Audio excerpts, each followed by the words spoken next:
Башкы прокуратура Мадумаров жана Нарматованы жоопко тартуу үчүн парламентке кайрылабы. Башкы прокуратура Бүтүн Кыргызстан фракциясынын лидери Адахан Мадумаровду кылмыш жоопкерчилигине тартууга макулдук берүү сунушун жогорку кеңешке киргизүүгө камынууда. Бул тууралуу репортер KG өздүк булактарына таянып билдирди. Алардын айтымында балким жогорку кеңешке сунуш бүгүн түшүп калышы мүмкүн.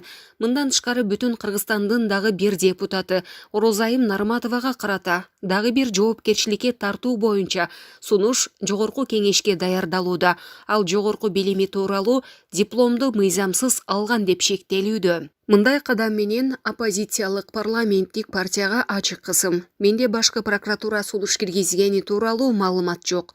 Бирок чындап эле ошондой болсо, бул башкы прокурордун катасы болот. Анткени тергөө президенттин көрсөтмөсү менен жүрүп жатканы көрүнүп турат.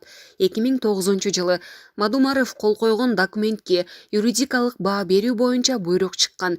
Эгерде бул документ Кыргызстандын кызыкчылыгына жооп бербесе, аны ратификациялоонун кереги жок дейт Бүтүн Кыргызстан фракциясынын депутаты Исхак Масалиев.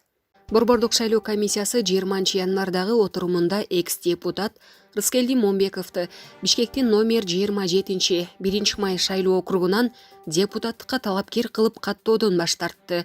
Бул тууралуу БШКнын маалымат кызматы билдирди. Мындай сунушту Боршайкомдун документтерди кабыл алуу боюнча жумушчу тобу берип, аны БШКнын 10 мүчөсү бир добуштан колдоду. Ага Рыскелди Момбековдун диплому жасалма экени тууралуу маалымат негиз болду. Бул маселе былтыр парламенттик шайлоодо да көтөрүлгөн. Боршайком өткөн жылы Момбековду социал-демократтар партиясынан талапкер кылып каттап, 24 ноябрда кайра аны жокко чыгарган.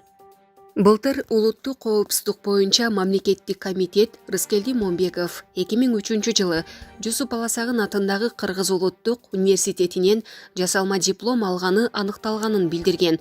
Атайын кызмат Момбеков ал жасалма диплом менен 2011 жылы дипломатиялык академиянын эл аралык мамилелер факультетинин сырттан окуу бөлүмүнө тапшырып, экинчи жогорку билимди алганын кабарлаган. Мекеме саясатчынын биринчи жогорку билими жок болгондуктан экинчи жогорку билим алганы мыйзамсыз экенин билдирген.